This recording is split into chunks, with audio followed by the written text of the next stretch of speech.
ए भैया, बहुत बड़ा खेला हो गया है। मोदी जी ने अमेरिकी पत्रकारों को मना किया था साफ साफ कि आपको कोई इजाजत नहीं है, आप हमसे कोई सवाल नहीं करेंगे, और ऊपर से बाइडेन से भी, अपने राष्ट्रपति से भी कोई सवाल G20 के बीच में नहीं करेंगे। पत्रकार चुप। अमेरिका का व्हाइट हाउस भी बार बार परमिशन मांग रहा था, लेकिन मोदी सरकार ने मना कर दिया कि ना ना ना ना ना। अब इस पर मोदी जी और भाजपा सोच रही थी कि ओले, अब तो हम तो कुछ पूछ नहीं सकता, अब हमारे साहब को कोई जवाब ही नहीं देना, प्रेस से वैसे ही भागते हैं, तो अब अंतर्राष्ट्रीय मीडिया को कोई जवाब ही नहीं देना, क्योंकि सवाल ही नहीं कर पाएंगे। भैया, खेला ये हो गया मोदी जी के साथ कि यहाँ के बाद वियतनाम पहुँच गए बाइडेन, अमेरिका के राष्ट्रपति। वहाँ पत्रकारों को पूरी आज़ादी थी। अब वहाँ जाकर बाइडेन ने जो बात कही है, वो क्लिप अब वायरल हो रही है अंतर्राष्ट्रीय मीडिया में। G20 की कोई वीडियो इतनी वायरल नहीं हो रही जितनी अब ये वीडियो वायरल हो रही है, जिस पर राष्ट्रपति बाइडेन ने कहा है कि जैसा कि मैं हमेशा कहता हूं कि श्री मोदी के साथ मानव अधिकारों यानी ह्यूमन राइट के सम्मान और एक मजबूत और समृद्ध देश के निर्माण में नागरिक यानी आप और हम हैं, और समाज और स्वतंत्र प्रेस यानी फ्री प्रेस की महत्वपूर्ण भूमिका के महत्व को उठाता हूं। बाइडेन ने यह कहा कि मैं हमेशा से, जब भी मेरी मोदी से बात होती है, मैं मानव अधिकारों पर बात करता हूं, मैं फ्री प्रेस को लेकर बात करता हूं, जिससे हमारा समाज, आपका समाज मजबूत हो। लीजिए अब बयान सुनिए। I want to once again thank Prime Minister Modi for his leadership and his hospitality in hosting the G20. He and I have had substantial discussions about how we're going to continue to strengthen the partnership between India and the United States, building on the Prime Minister's visit to the White House last June. And as I always do, I raised the importance of respecting human rights and the vital role the civil society and the free press have in building a strong and prosperous country with Mr. Modi. And we've gotten a lot of important work done, and I'm looking forward to another good day tomorrow here in Vietnam. And now I will take your questions. सुन लिया? जी हाँ, तो ये खेला हो गया। एक खेला और हुआ है। G20 में तुर्की के राष्ट्रपति रजब तैयब एर्दोगान आए हैं। आपको मैं बता चुका हूं। रजब तैयब एर्दोगान ने भारत का एक बड़े मुद्दे पर समर्थन कर दिया। UNSC में भारत की परमानेंट मेंबरशिप के लिए रजामंदी जताई। क्या ठीक है, भारत को UNSC का मेंबर होना चाहिए, लेकिन जब उन्हें स्पीच देने का मौका मिला तो अंतर्राष्ट्रीय मीडिया के सामने G20 के मेन प्लेटफॉर्म पर खड़े होकर जो उन्होंने बात कही, वो मोदी और मोदी सरकार के जो भक्त हैं, इनके मुंह पर जोरदार तमाचा है। उन्होंने कहा कि एक दुनिया, एक फैमिली, एक भविष्य, यह विचार बहुत अच्छा है। यह ताना है दोस्तों, क्योंकि एक दुनिया, एक फैमिली, एक भविष्य जो है, यह मोदी जी का डायलॉग है जो G20 के लिए उन्होंने निकाला था। तो उसको कोट करते हुए लताड़ लगाई है। उन्होंने कहा कि एक दुनिया, एक फैमिली, एक भविष्य, यह विचार बहुत अच्छा है, लेकिन इस विचार को नुकसान तब पहुंचता है जब इस्लामोफोबिया, जेनोफोबिया एक महामारी की तरह फैलने लगता है। जब मुस्लिम पर हमला होता है, तब बड़े बड़े लोकतंत्र वाले देश व मानव अधिकार आयोग, ह्यूमन राइट, तीन बंदर बन जाते हैं। न देखते हैं, न बोलते हैं, न सुनते हैं। जिस तरह से कुरान शरीफ की बेहुरमती की जाती है, यह अभिव्यक्ति की आज़ादी नहीं, यह हेट क्राइम है। यह सब देखकर अगर आप ये सोचते हैं कि हम चुप रहेंगे, तो यह बिल्कुल नहीं होगा। जिन देशों पर इस्लामोफोबिया को बढ़ावा देने का आरोप लग रहा है, उन सभी देशों को इस्लामोफोबिया के खिलाफ सख्त कानून बनाना चाहिए और कानून में बदलाव करना चाहिए। सुनिए दोस्तों बयान। One earth, one family and one future is the ideal and the greatest damage inflicted on this ideal comes from Islamophobia and xenophobia, which unfortunately is being disseminated just like a plague. The attacks targeting the Muslims and certain migrants in Western countries are not tolerable anymore, and unfortunately they are turning into a flux of hate. The majority of the countries which are advocating for democracy and the fundamental human rights, unfortunately, playing the three monkeys at the face of such barbaric attacks. Incinerating Quran in front of the police forces has nothing to do with the freedom of speech and freedom of belief, but this is a hate crime, so no one can expect from us to keep our silence at the face of such barbaric attacks. So those countries in question should follow more determined policies against the Islamophobia. If they have something as a deficit or gap in their legislation, they should amend it, and if they are in need of drafting new laws, they should. इसके अलावा दोस्तों G20 पूरी तरह से इतना गर्म नहीं साबित हो रहा है जितना जलवा G20 का दुनिया भर में होता है।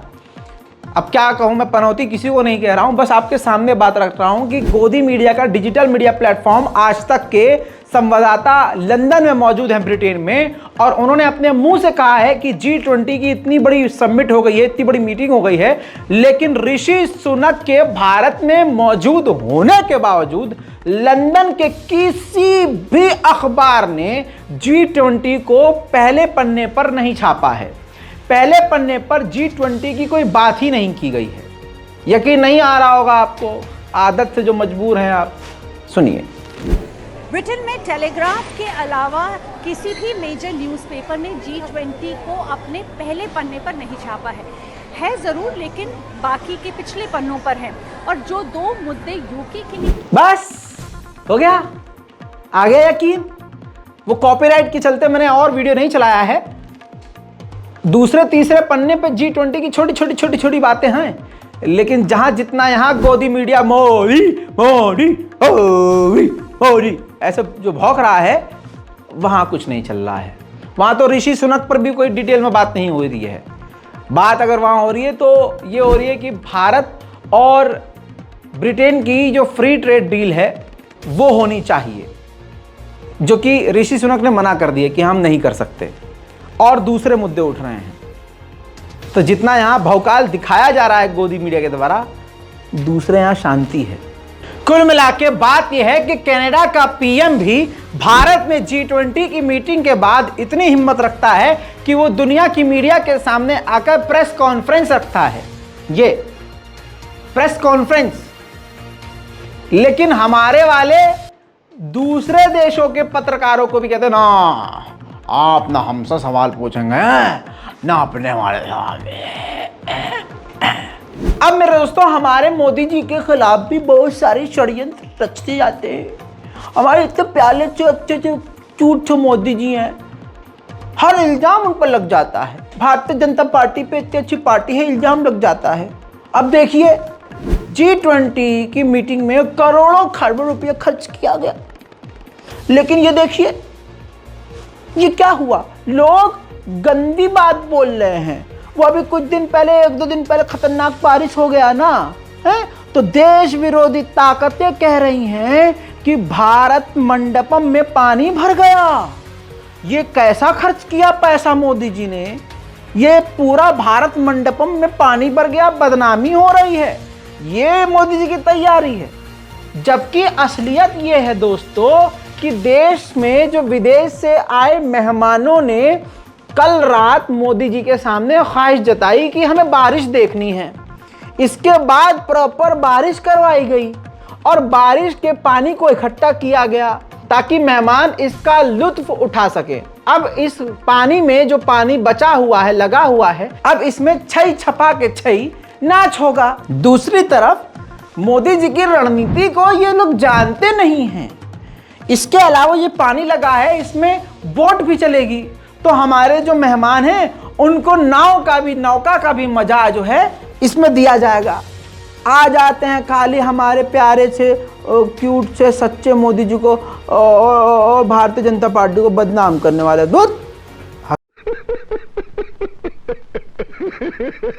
वही दोस्तों, अंधभक्तों को जिंदा मौत दी है खुद मोदी जी ने और अमेरिका के राष्ट्रपति बाइडेन ने।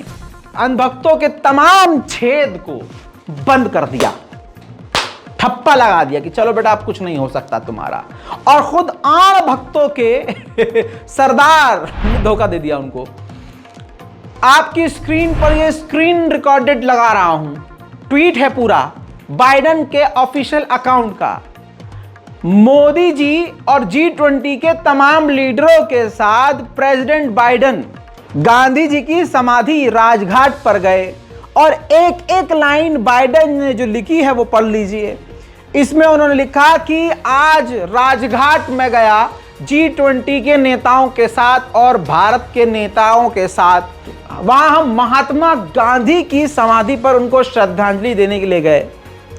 महात्मा गांधी का जो मैसेज था, नॉन वायलेंस, रेस्पेक्ट, मतलब अहिंसा, मोहब्बत, इज्जत, प्यार, सच्चाई, ये सबसे अहम है, इससे बढ़कर कुछ नहीं है। और इसी सोच पर भारत के साथ हमारे अमेरिका के रिश्ते टिके हुए हैं, बने हुए हैं। इसका मतलब यह है कि एक गीला जूता मोदी जी के पार्टी भारतीय जनता पार्टी की नियत पर मारा है बाइडेन ने। और इसका मतलब आण भक्तों की जितनी टोली है सबको बाइडेन ने गीला जूता मार दिया, यह कहते हुए कि महात्मा गांधी की सोच की वजह से हमारे रिश्ते अच्छे हैं, वरना गोडसे की सोच वालों से हम कोई मतलब नहीं रखते। क्योंकि अगर कहीं अच्छाई है तो वहां बुराई हो नहीं सकती, और जहां बुरा होगा वहां अच्छा टिक नहीं सकता। तो आज के जमाने में अगर गांधीवादी वाली बात हो रही है तो गोडसे की कोई नहीं मानेगा।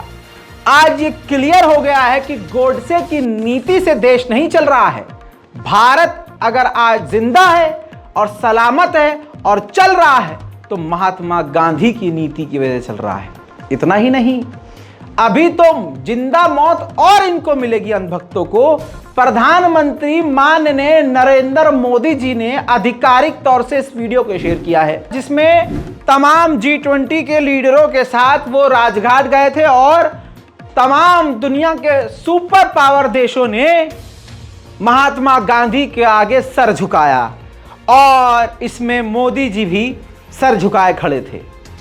यानी खुद मोदी जी ने अपने अंध भक्तों, अपने अनुयायियों के मुंह पर एड़ी वाला जूता रगड़ के मार दिया है और बता दिया है कि देखो, व्हाट्सएप यूनिवर्सिटी पे कुछ भी चले, लेकिन दुनिया सच्चाई से चलती है और सच को ही आगे झुकती है।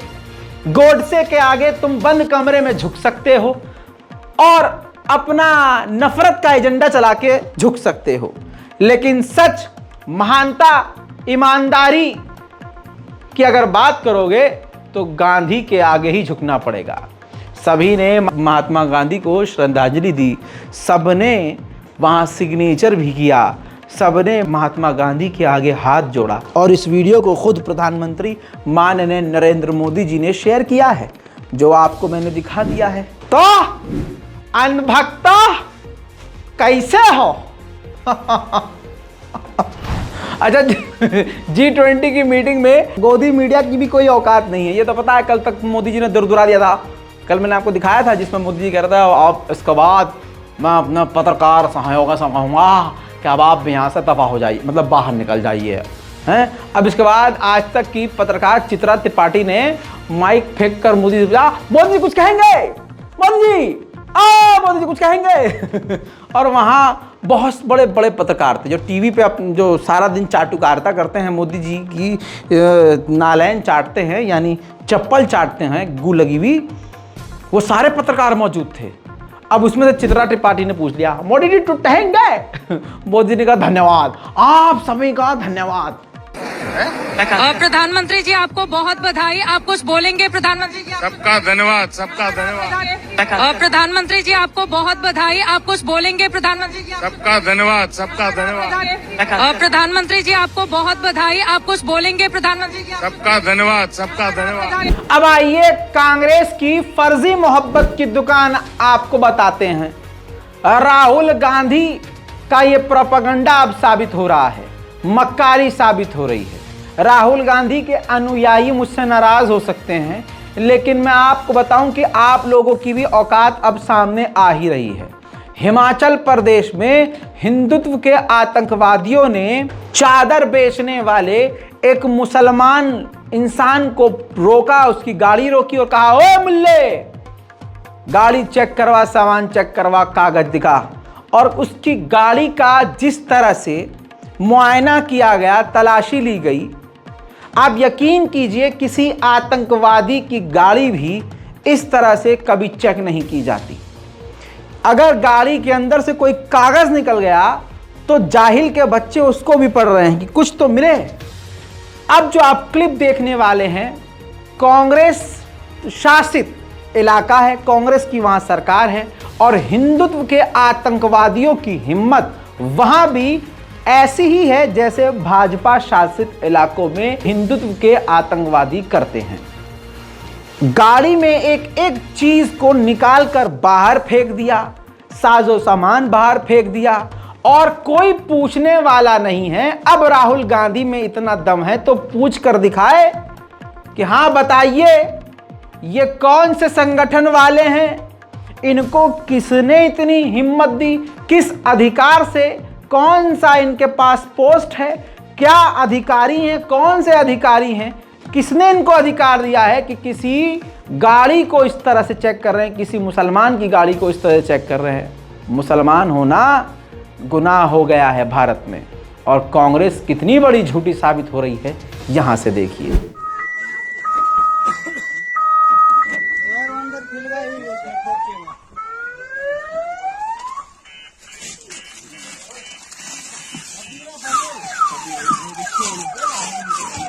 चाबी कर दे।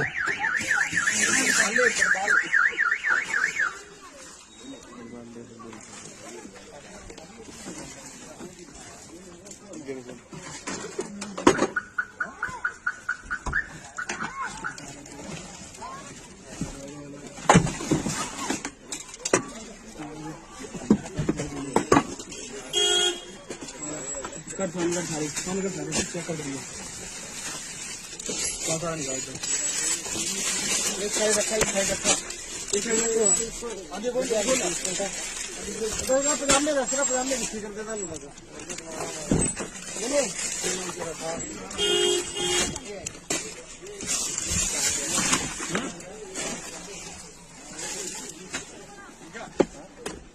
कितने का पजामा? एक रखे। हाँ हेलो, कितने का पजामा है ये? 4.5।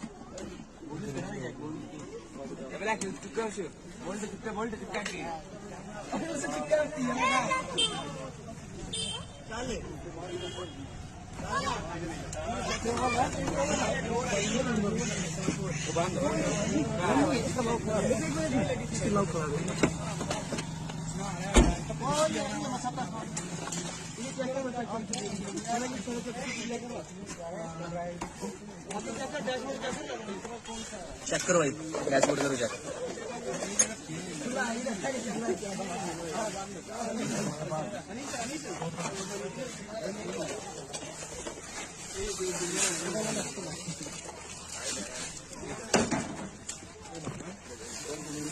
एक खराब है कि भाई कौन आ रहा है?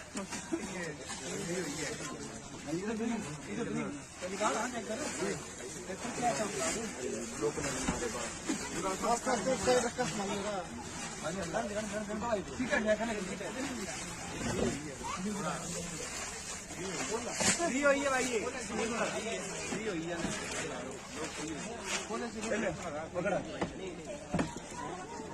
गाड़ी का कागज दिखा वाला। ओए मुल्ले, गाड़ी का कागज बता, डॉक्यूमेंट बता।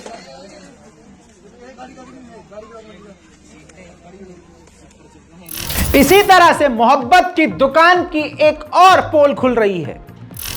यह वीडियो देखिए, लंबा वीडियो नहीं है लेकिन समझने की कोशिश कीजिए खबर क्या है। खबर यह है कि धनबाद झारखंड में मुस्लिम युवक को गोली मारकर कत्ल कर दिया गया है। डुमरी उपचुनाव में अल्पसंख्यक समाज के 96% वोट लेकर जीतने वाली पार्टी के कांग्रेस के नेता रणविजय सिंह के भतीजे सन्नी सिंह ने परसों शाम धनबाद में साहिल नाम के एक मुस्लिम युवक को गोली मारकर कत्ल कर दिया। अब राहुल गांधी में दम है तो बोल कर दिखाएं इस पर। है दुकान सच्ची कांग्रेस की तो बोल कर दिखाएं इस पर। मुसलमानों पर जो अत्याचार हो रहा है आपके खुद के इलाके में, उस पर हिम्मत है तो राहुल गांधी बोल कर दिखाएं। भारत जोड़ो, भारत जोड़ो, यहां से वहां तक घूम लिए, फोटो खिंचा लिया, वीडियो बनवा लिया, ट्रेंड हो गए, वायरल हो गए। लेकिन सच्चाई क्या आपकी ये है? ये है कांग्रेस का गंदा चेहरा? तो जो हो वही तो रहो। मानो अपने आप को कि हां भाजपा खुला खुला कर रही है, हम धीरे धीरे करेंगे। मानो ना, ये मोहब्बत की दुकान का नौटंकी मत करो। उधर भैया देश में इस भाजपा के भ्रष्टाचार वाली सरकार के खिलाफ अगर कोई क्रांति लाएगा तो देखिए अब शिक्षक ही ला सकते हैं। शिक्षक गगन कह रहे हैं ऑनलाइन क्लास में कि मैं खुल्लम खुल्ला कहता हूं निडरता से कि तुम्हारी सरकार निकम्मी है, बेरोजगारी बढ़ती जा रही है। खैर मैं बोलूं और फिर वो रिपोर्ट दिखाऊं तो बात डबल हो जाएगी। तो देखिए क्रांतिकारी शिक्षक ऐसे होते हैं कि ये सरकार निकम्मी है। और जितने भी सरकार के लोग इस वीडियो को देख रहे हैं, मैं साफ साफ और सीधे शब्दों में कहना चाहता हूं कि तुम्हारी सरकार निकम्मी है। आज हमारे देश का जो सबसे बड़ा मुद्दा है, सबसे बड़ा मुद्दा केवल एक है। इस समय भारत में 10 करोड़ से ज्यादा लोग किसी ना किसी तरीके की बेरोजगारी से जूझ रहे हैं। 2 करोड़ से ज्यादा लोगों की नौकरियां केवल और केवल इस कोरोना के टाइम में गई। 50 लाख से ज्यादा लोगों की नौकरियां केवल और केवल इस जुलाई के महीने में गई। अगर मैं कहूं कि चुनाव का नामांकन आज किया जाए, 2 साल बाद चुनाव कराया जाए, 1 साल बाद चुनाव का रिजल्ट आए और चुनाव में गड़बड़ी के कारण 3 साल कोर्ट में मुकदमा चलता रहे और उसके बाद कोर्ट उस चुनाव को निरस्त कर दे, तो सरकार में बैठे लोगों को और नेताओं को कैसा लगेगा? जो आपको फील होगा सेम ऐसा फील इंडिया का हर एक स्टूडेंट कॉम्पिटिटिव एग्जाम की तैयारी करने वाला, चाहे वो रेलवे की तैयारी करता हो, चाहे एसएससी की तैयारी करता हो, चाहे आरआरबी की तैयारी करता हो, एनटीपीसी की तैयारी करता हो, डेली ये गम लेके जीता है। आज हमारे देश का जो सबसे बड़ा मुद्दा है वो केवल और केवल बेरोजगारी है। दूसरी तरफ मेरे दोस्तों सच्चाई यह है कि जैसे जैसे 2024 के चुनाव करीब आ रहे हैं, मोदी सरकार और मोदी सरकार के मंत्री पूरी तरह से बौखला रहे हैं। एक नेताजी हैं जो खुद मोदी जी को झुठला रहे हैं। फ्री की रेवड़ी पर ज्ञान दे रहे थे मोदी जी कि फ्री की रेवड़ियां बांट रहे हैं, फ्री की आदत डाल रहे हैं, जनता को बेकार कर रहे हैं। और वहां मोदी जी के ही नेता शिवराज सिंह चौहान बहनों को खरीद रहे हैं, उनके वोट को खरीद रहे हैं। बहनों रक्षाबंधन के टाइम मैं आपको 250 रुपये दे रहा हूं। अब इसके अलावा देखिए क्या सटीक निशाने पर जो इंडिया का अलायंस है वो लगा है, ये देखिए। दोस्तों ये है शिवराज मामा। गैर उज्जवल योजना वालों को भी 450 रुपये में घरेलू सिलेंडर मिलेगा, ऐलान कर दिया है। मध्य प्रदेश में 400। आप 10 साल 15 साल खून चूसो खूब, महंगाई आसमान पर ले जाओ और फिर अपने वोट जीतने के लिए, वोट हासिल करने के लिए कुछ समय के लिए सस्ता सामान देना शुरू कर दो। लेकिन जनता इस बार जाग चुकी है। नफरत के कुत्तों के झुंड ने, सुअरों के झुंड ने, अलग अलग हिंदू संगठन के लोग ऐसे पाए गए हैं जो अब झारखंड में भी पुलिस स्टेशन के सामने खुल्लम खुल्ला पुलिस को ही धमकी दे रहे हैं कि खून बहेगा सड़कों पे।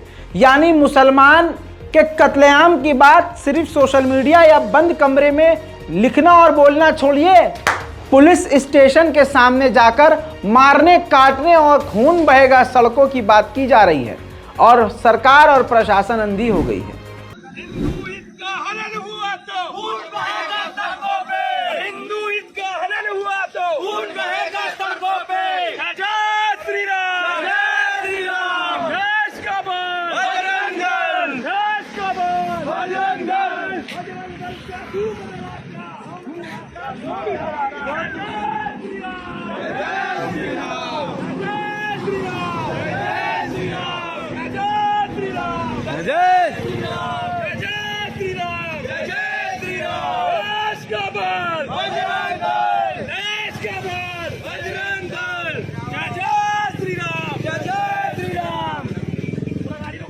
भैया 2 मिनट रुको ना, फिर गाड़ी रुकेगा, फिर चले जाना आप। 2 मिनट रुको, जो जाम करने थाना को रहा है। 2 मिनट रुक जाओ, 2 मिनट बस, 2 मिनट।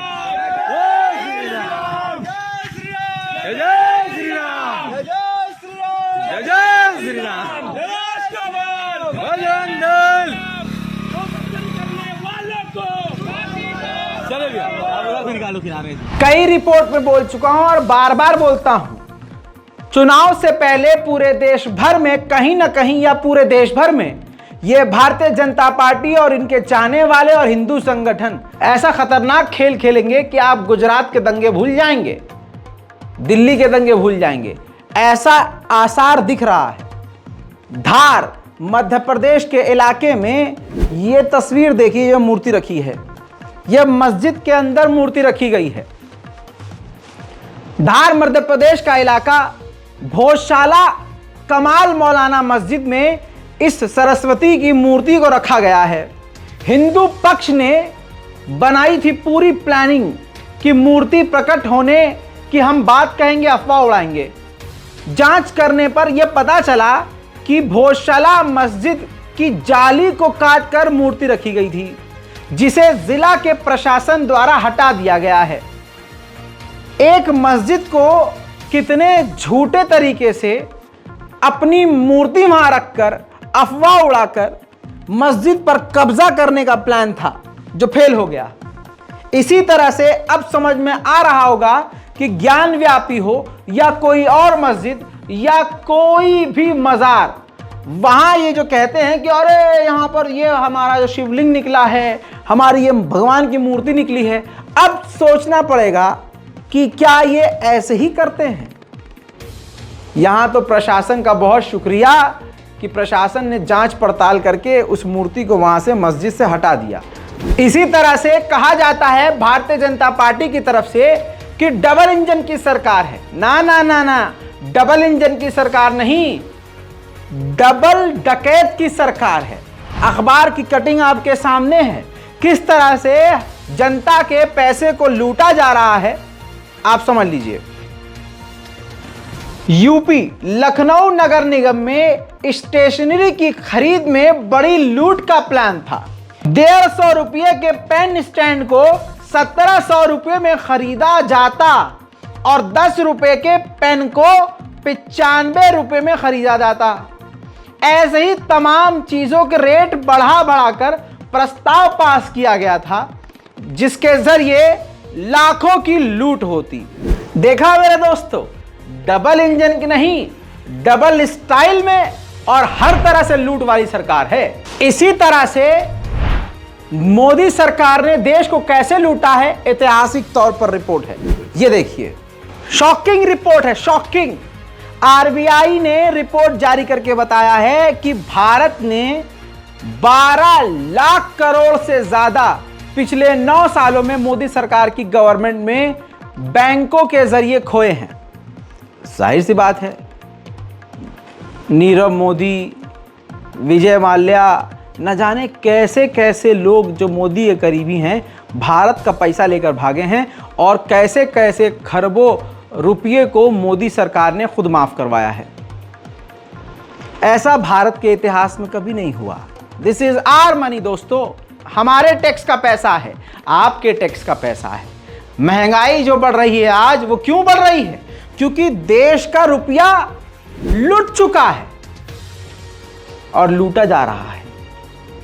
जाग जाओ यार, मुंह तो खोलो। मुसलमानों का दिल मोहब्बत से भरा होता है। दुनिया के किसी भी कोने में जाइए, मुसलमान आपको नरम मिलेगा, उसका दिल नरम मिलेगा। ये तो वो वाली बात है कि एक आध कोई गलत निकल जाता है, कोई क्रूर होता है तो बस उसी की छवि को लेकर इस्लाम पर चिपकाया जाता है। लेकिन हकीकत क्या है? आज आप देख रहे हैं कि भारत के मुसलमानों से इतनी नफरत बहुसंख्यक समाज के सड़े हुए लोग कर रहे हैं। पाकिस्तान को पानी पी पी कर गाली बकते हैं। हालांकि मोदी जी नहीं बकते, मोदी तो बिरयानी भी खा के आ चुके हैं। बहुत गहरा रिश्ता रहा है मोदी जी का पाकिस्तान से, सभी को मालूम है, अपने मुंह से कह चुके हैं मोदी जी। लेकिन बुमराह हमारे भारत के तेज गेंदबाज, वो एक प्यारी सी बिटिया के पिता बने। आपको पता है पाकिस्तान के तेज गेंदबाज शाहीन अफरीदी को यह पता चला, वो बुमराह के पास भागते हुए गए गिफ्ट लेके और बोले कि मेरी शहजादी के लिए मैं आपके लिए तोहफा लाया हूं। सोचिए, इतनी नफरत मुसलमानों से और पाकिस्तान से, चलो ठीक है, लेकिन मोहब्बत देखिए कहां है। देखो, ये होते हैं मुसलमान। भाई बहुत बहुत मुबारक हो। मेरी शहजादी की अरे यार, थैंक यू सो मच। बिल्कुल यार, थैंक यू और नया बुमराह बने। Thank you good luck, thank you so much, thank you, very sweet है, थैंक यू। सुअरों के झुंड को मेरा एक पैगाम है, तुम कितना भी नारेबाजी करके चीख लो और नारे लगा लगा कर मुसलमानों की मॉब लिंचिंग करो, अपनी औरतों को सड़कों पर भेजकर तालियां बजवाकर मुसलमान दुकानदार वालों को परेशान करवाओ, तुम बेरोजगार होकर सड़कों पर खड़े होकर मुसलमानों को परेशान करो, लेकिन तुम्हारी नफरत कभी नहीं जीतेगी, क्योंकि जिस हिंदुत्व की तुम बात करते हो उसमें नफरत नाम की कोई चीज है ही नहीं। जिस भगवान श्री राम महापुरुष पुरुषोत्तम राम का नाम लेके तुम क्राइम करते हो, वो खुद श्री राम तुम्हारे साथ नहीं खड़े होंगे। जिन हनुमान जी की आप आरती करते हो और हनुमान चालीसा पढ़ते हो जगह जगह बैठ करके, वो भी सिर्फ एक समुदाय को परेशान करने के लिए और उनके विरोध में, उस जुल्म और सितम पर वो हनुमान जी भी तुम्हारे साथ खड़े नहीं होंगे। जिसका नारा लगाकर तुम मुसलमानों को परेशान करते हो, ईसाइयों को परेशान करते हो, गिरजाघरों को तोड़ते हो, मुसलमानों की मस्जिद के सामने जाकर नाचते हो, यह प्रभु शिव शंभू को भी पसंद नहीं आएगा। कितना भी कुछ भी कर लो, मोहब्बत के आगे तुम जीत नहीं पाओगे। अब आपको बता दूं, एक और मोहब्बत जीती है। कल मैंने आपको बताया था कि एक पहलवान जो जीतने वाला था, आसपास के लोगों ने, हिंदुओं ने जय श्री राम का नारा लगाया और जो सामने वाला पंडित पहलवान था उसको हारने से बचा लिया। लेकिन वही हिंदुओं में कुछ अमन पसंद हमारे हिंदू भाई थे, उन्होंने उस दंगे को रुकवाया और मैच दोबारा करवाया। ये तस्वीर देखिए। अब मोहब्बत कैसे जीती मैं बताता हूं। नासिर पहलवान मेवाती ने उपकार पंडित को पटकी मारी और इसी के साथ नासिर पहलवान जीत गए। ये जीत कल ही सकते थे, लेकिन क्योंकि नौटंकी हुई थी, बवाल हुआ था, लेकिन आखिरकार नासिर पहलवान जीत गए। उधर दोस्तों, अखिलेश यादव की बात भी आपको समझनी होगी। अखिलेश यादव ने जो अब बयान दिया है वो काफ़ी कड़क है। उन्होंने कहा कि विदेशी मेहमानों को सोने की थाली में 56 भोग परोसे और देश के करोड़ों लोग हैं बस 5 किलो अनाज के भरोसे। अगला चुनाव इसी भेद को मिटाने के लिए लड़ा जाएगा। अखिलेश यादव के इस बयान पर आप सहमत हैं कि नहीं, नीचे कमेंट ज़रूर कीजिएगा। वापस चलते हैं दोगली सरकार की दोगली और इस्लामोफोबिक नीयत की तरफ। जो कानून मुसलमानों के खिलाफ इस्तेमाल किया जाता है वो कानून हिंदुओं के लिए है ही नहीं। आपकी स्क्रीन पर यह चंद तस्वीर है, ध्यान से देखिए। मुसलमान लड़की का धर्मांतरण करवाया गया है। बरेली। इकरा बी, जी हाँ नाम है लड़की का इकरा बी, उनका धर्म परिवर्तन करवा के शादी हिंदू से करवा दी गई है। शादी करवाने से पहले गौमूत्र से शुद्धिकरण करवाया गया और आकाश से शादी करवा दी गई। मामला बरेली के 70 किलोमीटर दूर सिरौली कस्बे का है, जहां रामपुर जिले के टाडा का आकाश वॉलीबॉल मैच देखने के लिए आया करता था। इसी दौरान लड़की, मुसलमान लड़की इकरा और आकाश के बीच में हराम रिश्ता बन गया।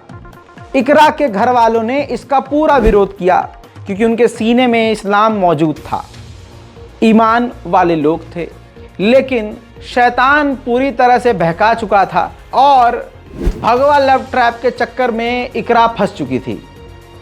घर छोड़कर वो भाग गई और आर्य समाज संगठन ने, हिंदू संगठन ने इकरा को बालिग होने तक 2 साल तक अनाथालय और नारी निकेतन में रखवाया। जब इकरा बालिग हो गई तो 4 तारीख 9वां महीना 2023 इसी महीने को मणिनाथ स्थित मुनि आश्रम में आकाश से शादी करवा दी। शादी से पहले पंडित ने, शंखदार ने गंगा जल और मूत्र से इकरा का शुद्धिकरण करवाया और दोनों का ब्याह कर दिया। दोस्तों, ये पूरे भारत में ट्रेंड चल रहा है। हिंदू संगठन और हिंदू मजहब से जुड़े हुए लोगों आधिकारिक तौर पर बिल्कुल षड्यंत्र के तहत काम कर रहे हैं। अब जिस पंडित ने ये सारा काम किया है वो जिंदा ही इसीलिए है। वो कहता है कि मैं पैदा ही इसलिए हुआ हूं कि मुझे मुसलमानों को हिंदू बनाना है। स्क्रीन पर इस स्क्रीनशॉट को देख लीजिए। ये पड़ताल खुद दैनिक भास्कर पहले से ही कर चुका है। दैनिक भास्कर की रिपोर्ट एग्जैक्ट आपके सामने है। नाम कृष्ण कुमार शर्मा उर्फ के शंखदार, उम्र 56, पता अगस्त्य मुनि आश्रम मीणानाथ बरेली। पढ़ाई इन्होंने बीकॉम करी है। काम इनका खुद दैनिक भास्कर ने बताया है, मुस्लिम लड़कियों को हिंदू बनाकर उनके प्रेमियों से शादी करवाना। अब प्रशासन जो मुसलमानों पर इल्जाम लगाकर धर्मांतरण का जेल में ठूस देता है, अगर उस प्रशासन में इतनी हिम्मत है तो कानून व्यवस्था की बात करता है, और कानून अगर सबके लिए बराबर है तो इस पर कुछ बोलकर दिखाए, कार्रवाई करके दिखाए। दूसरी एक अहम चीज़ आपको बताना चाहूँगा, मुसलमान समुदाय की लड़कियां प्रोफेशनल तरीके से फंसाए जा रही हैं, लेकिन ये लड़कियों के माँ बाप की ज़्यादा गलती है कि भाई आज़ादी के नाम पर आपने अपनी लड़की को बिल्कुल ही छूट दी हुई है। अपनी लड़कियों को प्यार से समझाइए, अपनी लड़कियों को जागरूक रखिए, उनको बैठाकर मोहब्बत प्यार से दोस्त की तरह समझाइए कि बिटिया ये चल रहा है माहौल, समझदार बनो, इस्तेमाल अपना दिमाग करो। रजाग्राफी की रिपोर्ट उसको दिखाइए, क्योंकि जो चीज़ आप नहीं बोल सकते वो मैं बोल देता हूं, जो आप नहीं समझा पाते वो मैं समझा देता हूं, क्योंकि जागरूकता ही ऐसी चीज़ों से आपको बचा सकती है। लेकिन दोस्तों, भारत सरकार से, मोदी सरकार से आप उम्मीद कुछ नहीं कर सकते। मुसलमान होना भारत में जुर्म है।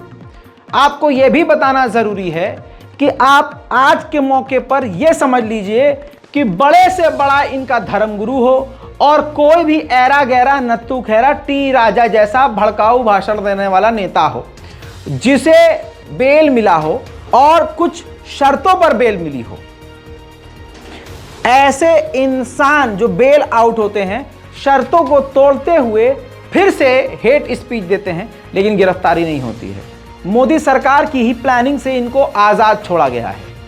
वरना सोच के देखिए, मुसलमानों से इतनी नफरत कि अब नरसिंहा लंड सरस्वती ने पूर्व राष्ट्रपति अब्दुल कलाम के खिलाफ आपत्तिजनक बयान दिया। स्क्रीन पर यह एनडीटीवी की रिपोर्ट है।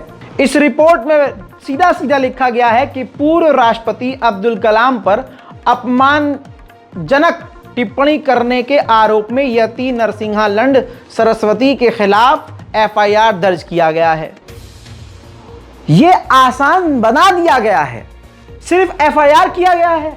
यति पर इतने सारे केसेस हैं, लेकिन यह बंदा हर दिन नफरत का बयान देता है, तो गिरफ्तार क्यों नहीं होता? लेकिन अगर मुसलमान एक जुमला कुछ बोल दे किसी ऐरे गहरे संगठन के बारे में भी तो उसकी गिरफ्तारी हो जाती है भाई साहब। ये पूर्व राष्ट्रपति के खिलाफ बयानबाजी कर रहा है। वो बयान मैं आपके सामने रख नहीं रहा हूं, लेकिन आपको बता रहा हूं कि बयानबाजी कर रहा है और एफआईआर हो भी रही है, तो यदि जैसे इंसान को नफरती चाटुकारता इंसान को गिरफ्तार नहीं किया जा रहा है। यही सब पूरे भारत में हो रहा है। बात मुद्दे की होनी चाहिए, विकास की होनी चाहिए, लेकिन नफरत फैला फैला कर मोदी जी की सरकार असली मुद्दों से भटका रही है। बात बुलेट ट्रेन की हो रही थी ना, 100 साल में जो नहीं देख रहे थे आप, अब देख लीजिए। मोदी सरकार के इस राज में बुलेट ट्रेन छोड़ दीजिए, ट्रेन जो है स्टीमर की तरफ पानी में हल्के हल्के तैर रही है। बताइए, ये हमारी रेलवे का हाल है। मुरादाबाद में रेलवे ट्रैक पर पानी भर जाने के बाद यह अद्भुत मंजर आपके सामने है। हर बात मुसलमान के खिलाफ, हर चीज मुसलमान के खिलाफ, हर बात पर मुसलमान के खिलाफ जहर। यह संघ समाज जहरीला सांप बन चुका है, जो हर बात पर ये नफरतिया कीड़े मुसलमानों को डसते हैं, इस्लाम पर तुरंत ये जहर उगलते हैं। आइए आखिर में आज इनकी औकात दिखाता हूं। ये बहुत इस्लाम के खिलाफ बोलते हैं और अगर क्रिमिनल मुसलमान हो तो ये गला फाड़ते हैं। तुम लोगों की औकात आज दुनिया देख रही है और मैं दिखाता हूं। न्यूज़ 24 का सोर्स है, बाकी दर्जनों जगह खबर मौजूद है। अजय देवरब्बा नाम के एक 24 साल के हिंदू सनातनी धर्म से जुड़े हुए इंसान, हिंदू ही तो है भाई अजय, उसने अपनी मां का बलात्कार किया। कोर्ट ने उम्र कैद सुना दी है, पूरी जिंदगी उसे जेल में रहना, इंसाफ हो गया। लेकिन आपको बस इतना बताना है कि आज हम ऐसे सड़े हुए समाज के बीच हैं कि ना 2 साल की बच्ची सेफ है, ना 6 महीने की बच्ची सेफ है। बुरखे में रहने वाली ना लड़की सेफ है, न 73 और 80 साल की बूढ़ी औरत सेफ है। अरे आज जानवर भी सेफ नहीं है। ऐसे हम कलयुग में रह रहे हैं। इल्जाम लेकिन सिर्फ मुसलमान पर लगता है। इस रिपोर्ट को आप हर जगह पढ़ सकते हैं, लेकिन मैं इसकी डिटेल में जाना नहीं चाहता। यह तो इंसानियत को तार तार कर देने वाली खबर है कि एक बेटे ने अपनी सगी मां का बलात्कार किया। बहरहाल इल्जाम मुसलमानों पर लगाने वालों, अपने गरीबान में झांको। नेशनल प्राइम टाइम में आज के लिए इतना ही। जय हिंद।